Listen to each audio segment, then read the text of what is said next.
This week on Break It to Make It. I like that we're creating this space for people to maybe listen and go, oh my gosh, I'm not alone, or the counter arguments to what people might have. And then really also, and this is probably just like one of my secret weirdnesses, which is I really like meeting people that are completely off the wall different, like maybe hold a belief that's really different to something that I believe.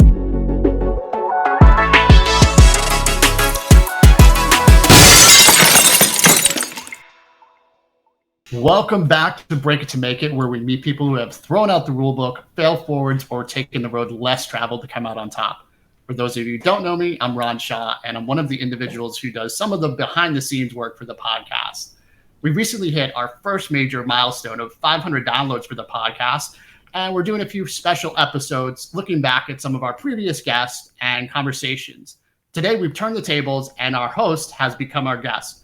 Please welcome Fallon Cryer to the Break It to Make It podcast. Fallon, welcome to your show. Thanks, Ron. I have to tell you, this is actually having the tables turned on me is a little bit uncomfortable being in the hot seat. But I'm very excited to be here. Thank you to you and Raina and all of our guests up until this point in time. I'm really excited to talk about who we've had so far.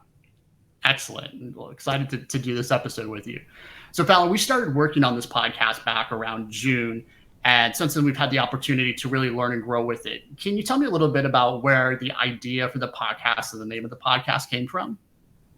Sure. I mean, let's be really honest. A lot of it was gentle prodding from you. It was a really great idea. And you're like, we have to do this. We have to do this. I'm like, yeah, we don't want to do it.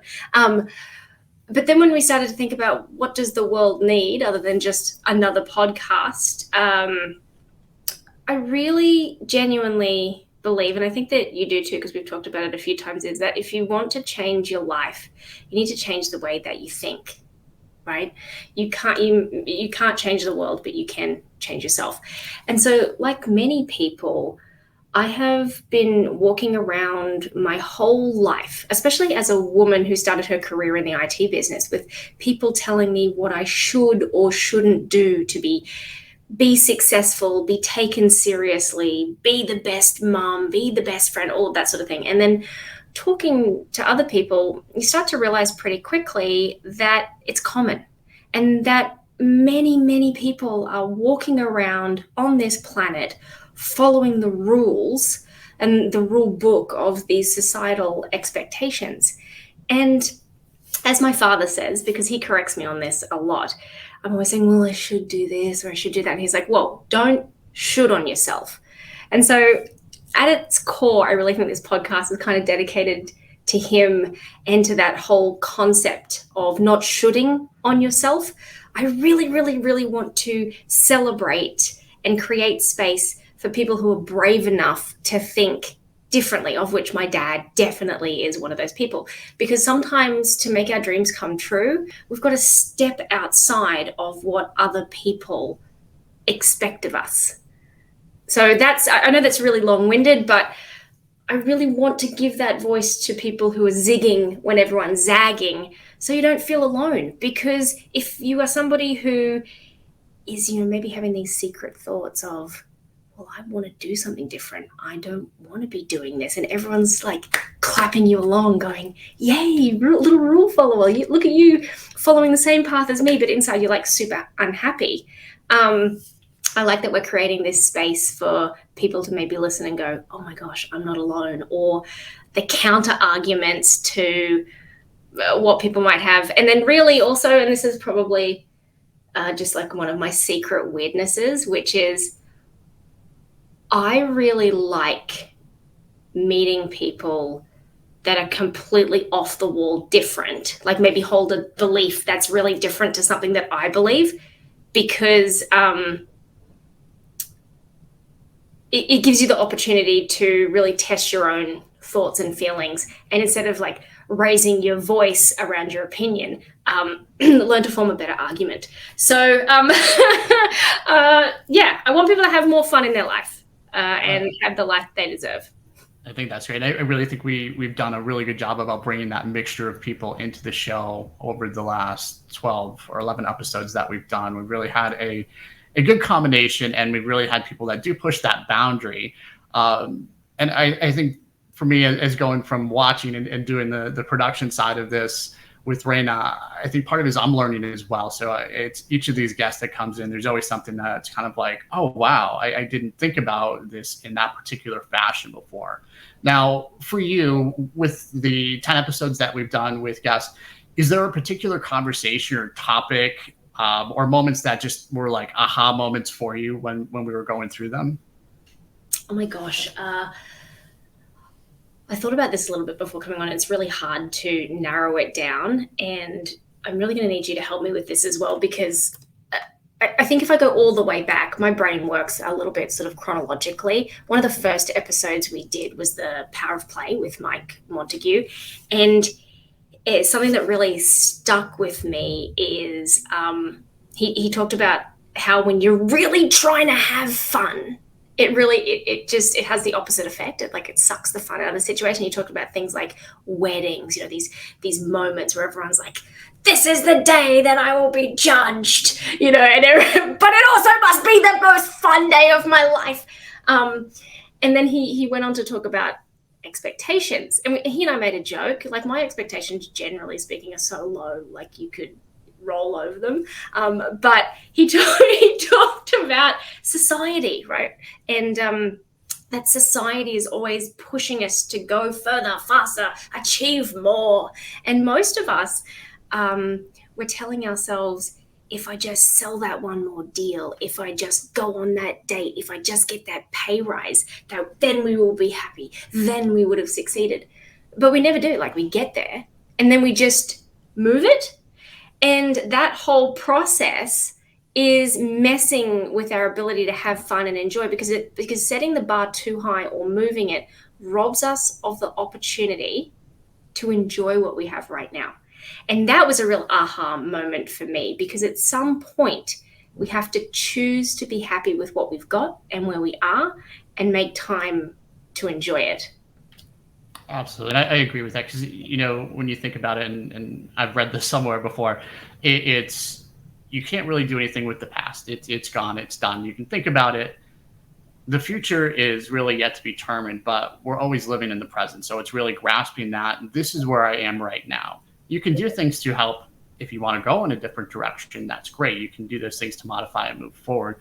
But trying to control that is your worst enemy. Anytime you try to control it, it will resist right back against you, and you're just going to run into a wall every time you do it. So really getting to a mindset of being able to think, this is where I am. It's kind of that zenness that you get of like, this is where I am at the very moment. And to embrace it, really take it in as just, this is where we are right now. Yeah, absolutely. And I love that you use the word control and trying to control things. It reminds me actually of the episode that we did of Vanessa McCamley and Rewire Your Brain.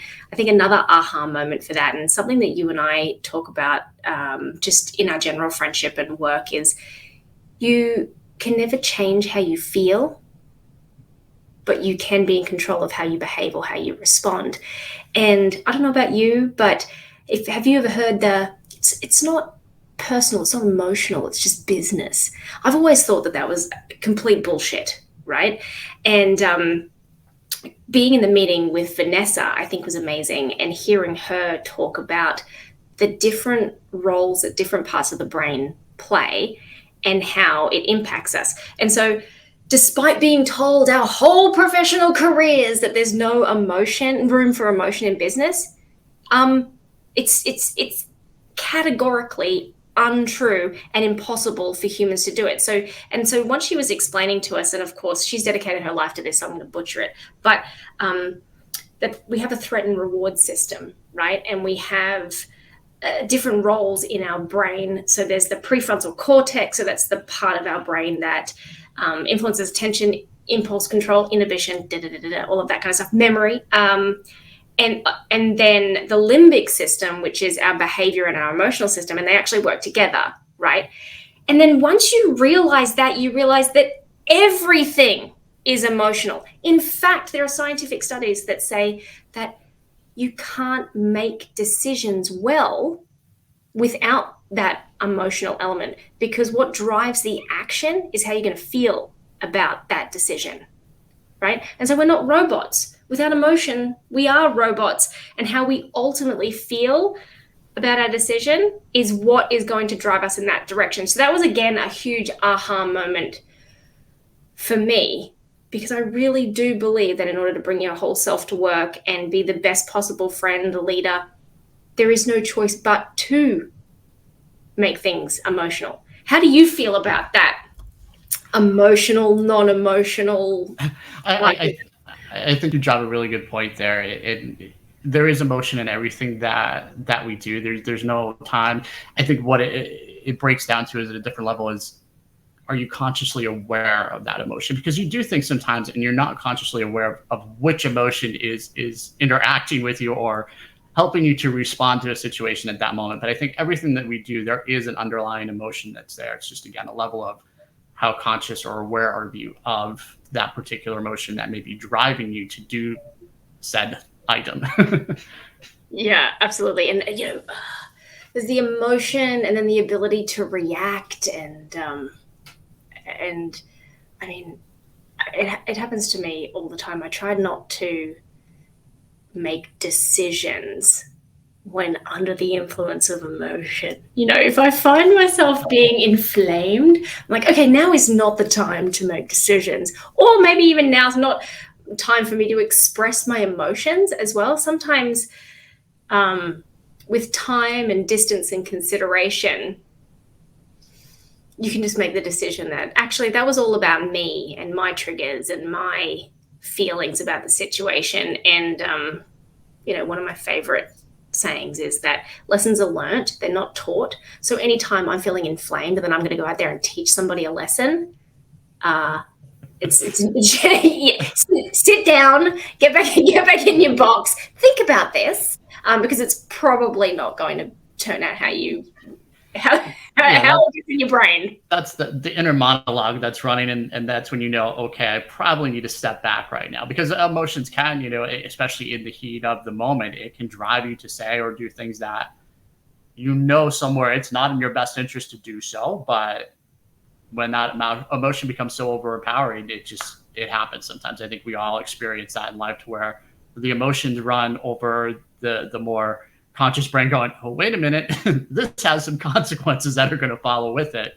And really just like, it's learning to control the emotional self. Not control is probably a bad way. It's learning to understand it and know when to be able to say, I need to step back for a moment, and not steamroll forward with my exact thoughts at this moment, because it may not be the true way I'm feeling. It is just at this moment. And like you were saying, it's really going back through an assessment. And again, it drives back to, it's the me right now. It's what the me is feeling, not necessarily the true situation. The better we're able to understand and evaluate ourselves in that fashion, I think we are better able to communicate with others what it was. And again, for me, this is something that's critical, is having the right type of language when I talk back to someone or have that conversation with someone about why it made me feel a certain way and why it caused me to act a certain way. I'm a very big proponent of using the me language to explain something versus the you, because I think the you just always drives to that automatic wall goes up, and there's the resistance that you have with someone. Like, they're going to go, oh, yeah. Well, yeah, because it fires up that limbic system, doesn't it? Right. It's that fight or flight. Well, there's another one, fawn, as well, that we won't get into, but different people have with their threat and reward system ways that they react. And if you're both in that fight mode, rarely does that result in the most positive of outcomes. And I love how you talk about focusing on me language, because at the end of the day, that's the only thing that we truly do know, right? We may not always be 100% in tune with why we feel a certain way, but we can always think and feel, okay, this is how I'm feeling.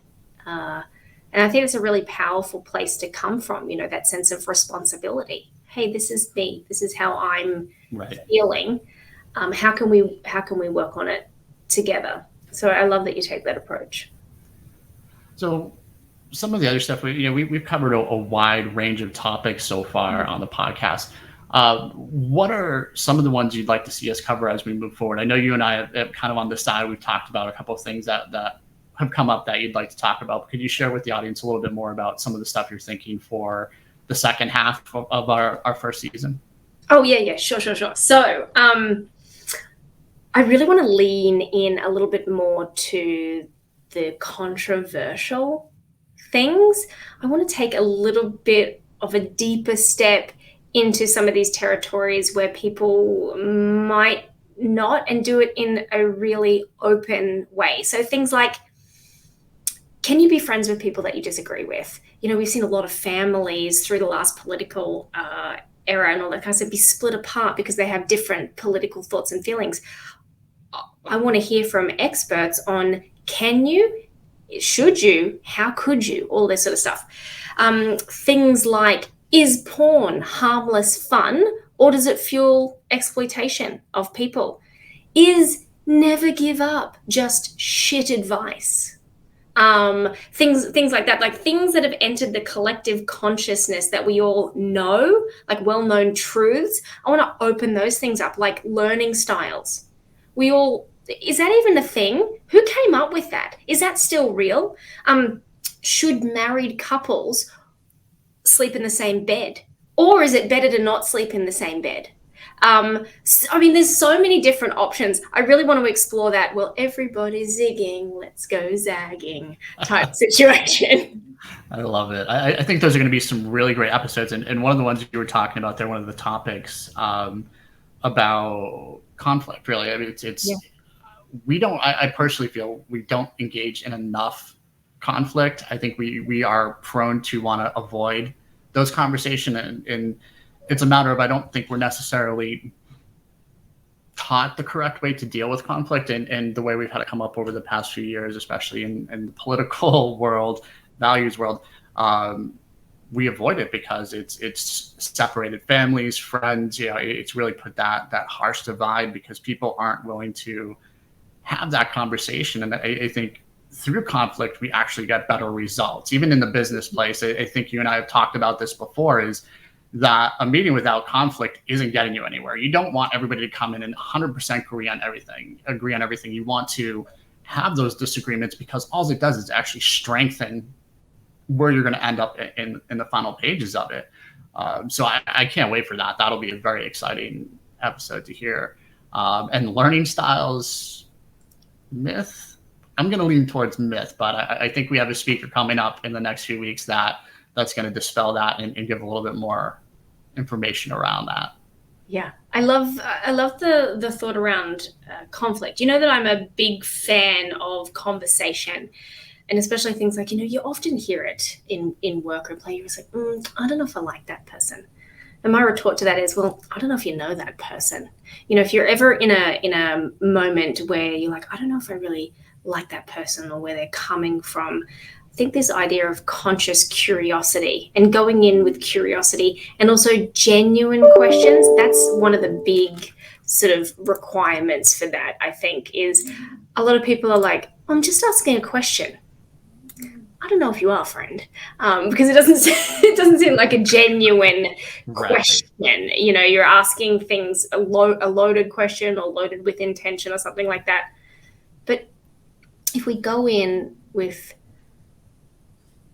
really genuine intention of getting the best outcome or being generous of spirit and trying to help somebody understand our position or help ourselves understand somebody else's position, it makes such a huge difference in the world.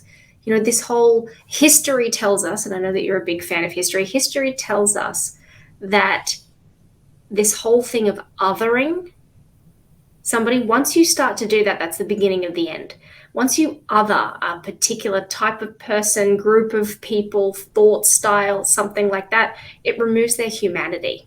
And then all of a sudden, people can start excusing all sorts of ill treatment and monstrosities once they start dividing the humanness of people. So I'm all for it. More conflict, more curiosity. Let's fight more. And not in a bad way. I think you can do it respectfully and kindly.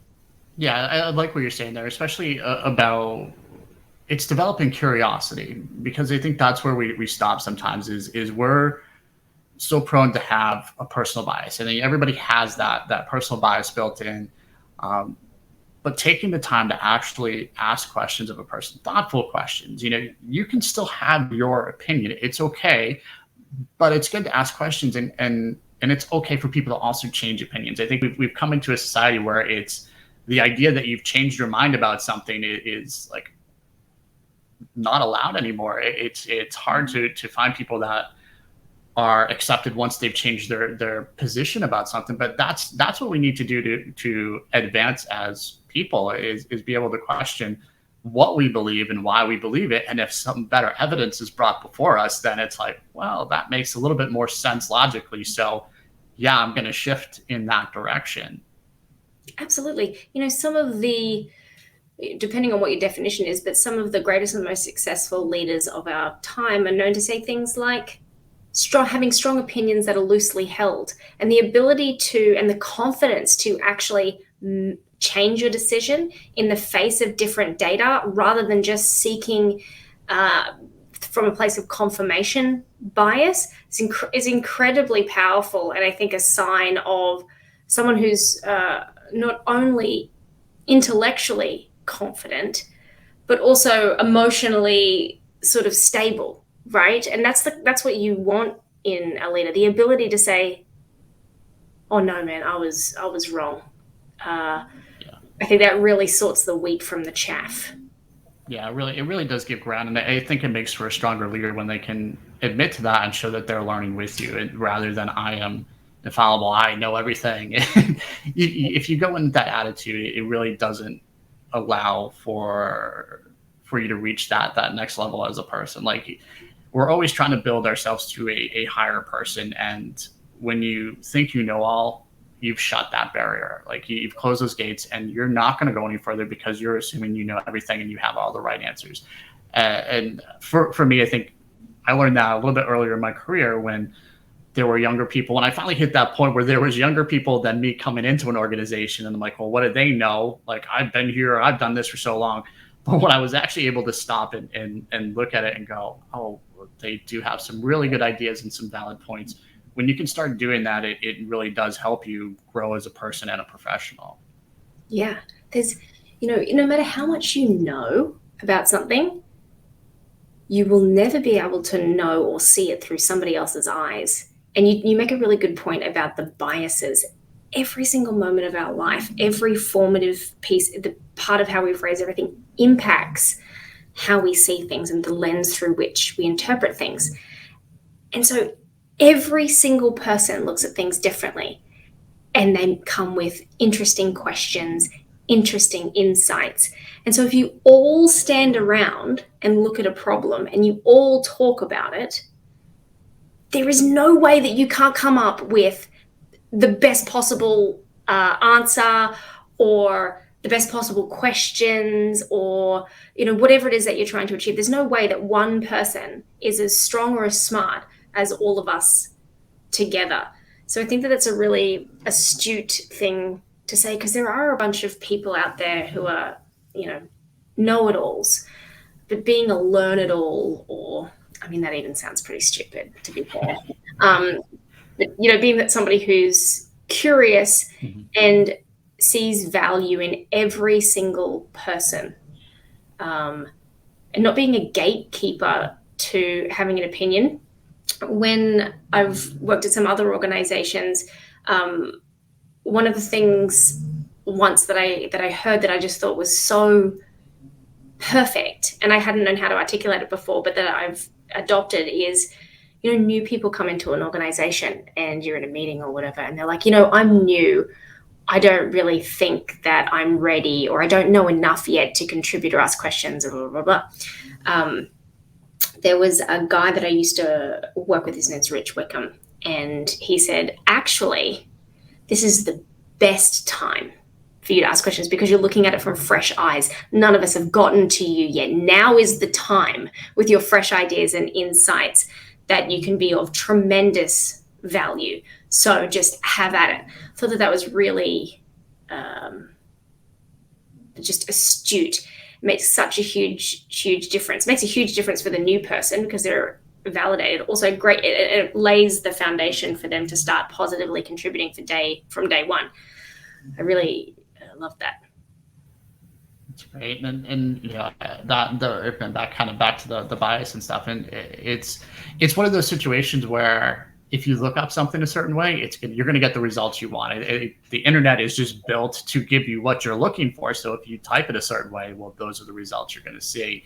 Learning to separate that, it's like you have to look that there are other sides, and for me, I have preferences leaning to one side of a news versus another side, but I had to learn to stomach as much as I could of watching another side of it just to hear and see if there was anything that clicked in. And I've really been trying to incorporate that into my professional work as well. So I have my own hypothesis about something, but I need to look at everything that goes against it. That way it either strengthens it or weakens it, and then it lets me know where I need to adjust.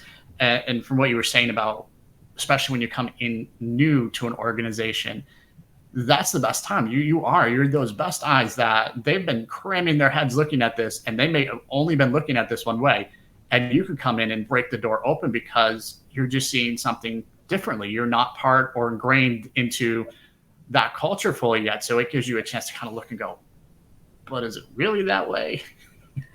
Awesome. And you talking about this is really reminding me of the episode that we had with Brittany Lenhart, the culture consultant, about quiet quitting. And she really challenged us on this whole concept that quiet quitting is bad, and that people, employers in particular, are looking at it the wrong way, and perhaps this constant focus on the people who go above and beyond and celebrating that is really letting down the opportunity to celebrate the consistent, reliable performers who come and they want to do their job. They want to get paid well for what they do. They want to make a positive contribution, but they don't want to be on the same track as some other people. And it's not that they lack ambition.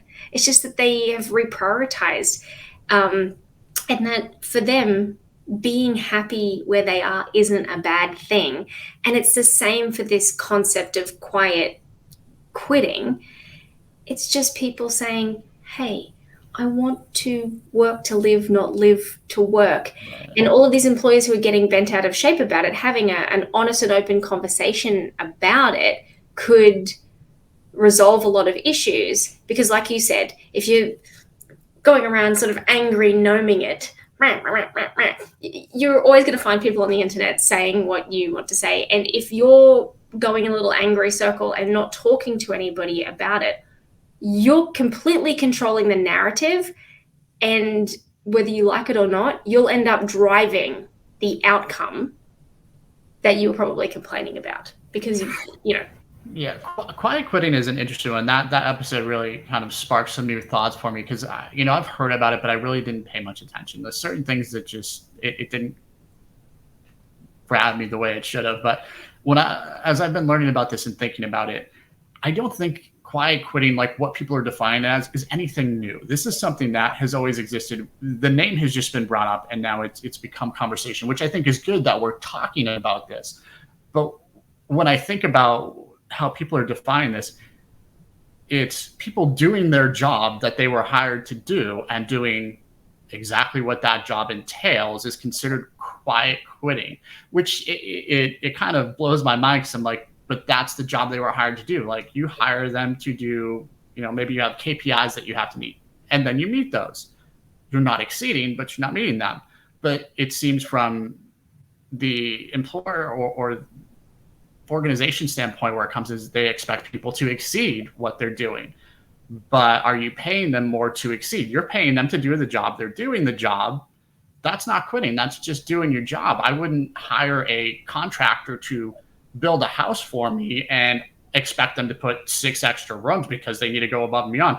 I'm paying them to build a room or build a house, and then that's it. I'm not paying them to add additional stuff. They're going exactly with whatever the architect gave them for the design plans. That's what they do. It's the same thing when we go back into business. You're hiring them under a specific role. Now it's up to them. And I think a lot of people, if they're happy in the job that they're doing, they like what they're doing, they're going to naturally go above and beyond anyways. Yeah. If they're not happy, or they're just happy being at this level, then they're going to maintain that. And I think there's room for more discussion around this, where we need to look at, are they just happy where they're at and they like what they do, or are they a poison to an organization? Because generally, even the ones that tend to be a poison, they're not going to just do what they need to do. They're going to end up doing a little bit less, and it starts to become apparent, and they become, you'll notice, maybe toxic traits from them, or behaviors that bleed into the organization. At that point, you can separate them, but I don't think we should be damning people that are just doing what they were hired to do. Yeah, I agree with you. And, I've been thinking about this a little bit too. And I feel like quiet quitting is only really like quiet quitting as per the definition if somebody, say previously somebody who was that super happy, going above and beyond, all of that kind of stuff, all of a sudden their thoughts, feelings, emotions change, and then they decide to withdraw, set up some boundaries, start taking things, like they start taking their bat and ball and going home earlier. I know that I give a lot of silly analogies, but I think it's that change of emotion which triggers a change in behavior, where they're putting up a boundary where there wasn't one before because they're dissatisfied in some way. I think that can fall into the category of quiet quitting. And then that is indicative of a bigger problem to what you were saying then. The problem in that situation isn't that the person has reduced their contribution from a performance standpoint because they were already going above and beyond. The problem in that situation is that there's a heart problem. That person needs to be taken care of. There is something in there, there's a values conflict, or something has happened to make them feel a certain way. And so you need to have a conversation. You need to address that. And that is, again, in my humble opinion, not a performance management issue on behalf of the employee. It's potentially a challenge, something that's happened on the organizational side, and the leadership needs to take responsibility for that. Because, people have been phoning it in since the dawn of time. Right? It is not a new thing. And there are many, many people probably looking at this quiet quitting now going, well, I come in, I do my job, and I leave, and they've been happy, and nothing, never ever been a problem. But it's for that small group of people who their hearts have been broken, and now they are taking away that extra part of themselves. They're closing off that extra door. They were giving so much of themselves, and they're like, no thanks. No thanks. Yeah, I think that's a really good point. And it goes back to organizations reevaluating their culture as well. Because I think that's sometimes where it stems from, or at times it could also be a ill-performing manager or managers that may have had an interaction.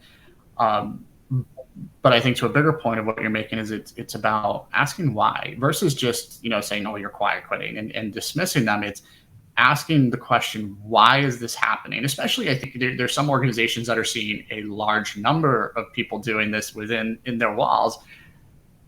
It's taking that moment to go, why is this happening? Versus just condemning it, looking at it and going, okay, what can we learn from this? What is there to be learned? And how can we modify our behavior to not have this happening? Yeah, and having that conversation, because somebody might genuinely say to you, hey, it's actually nothing on the behalf of the organization. I love it here, but I reevaluated the priorities in my life, and I've decided to change my priorities to live the life that I want and deserve. I still love it here. I love you. I love my company, everything. Nothing to change here, folks. I'm making a personal choice. You can still rely on me to do everything that you wanted.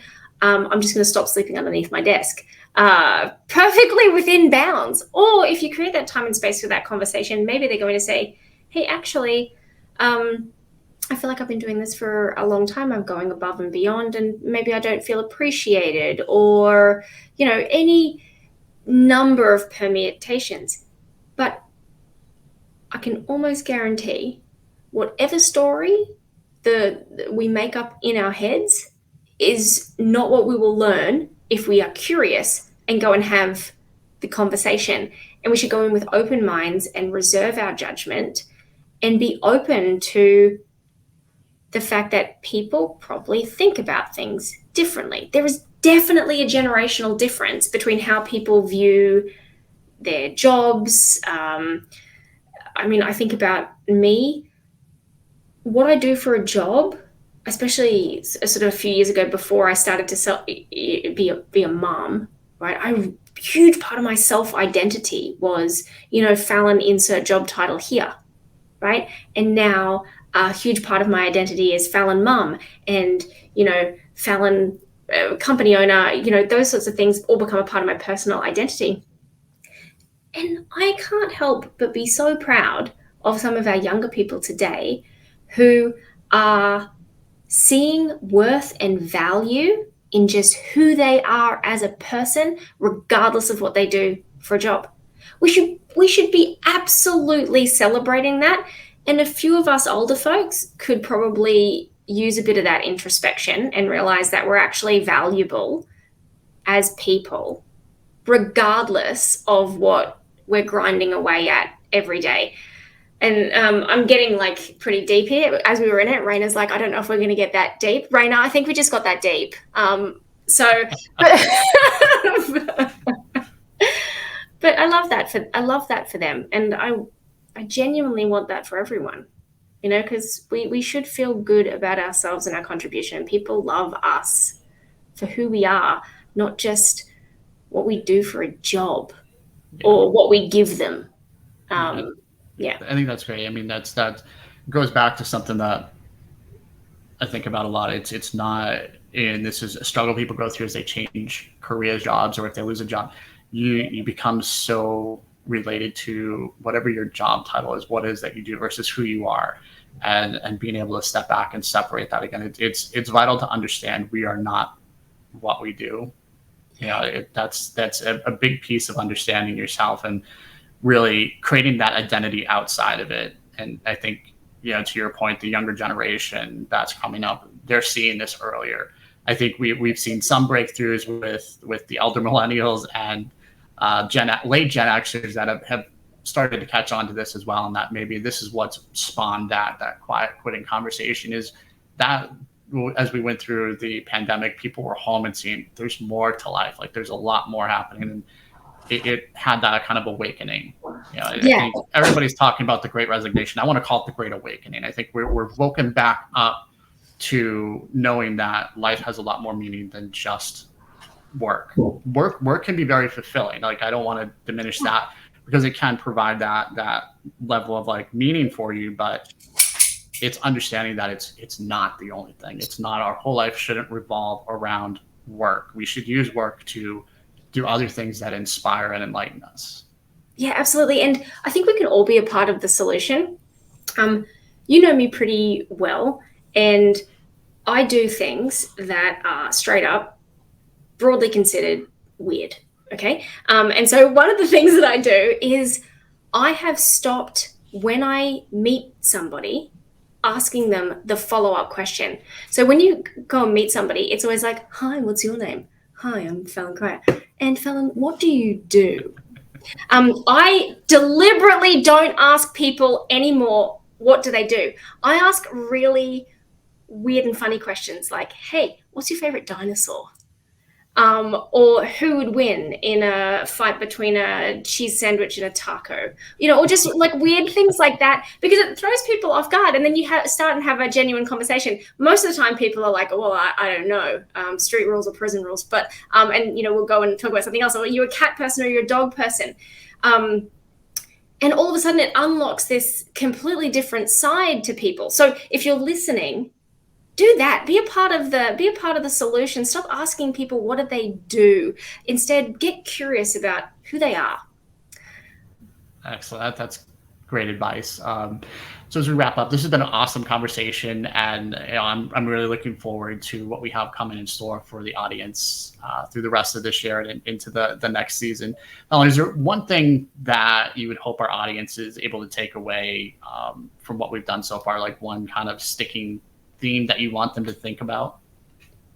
I really, really hope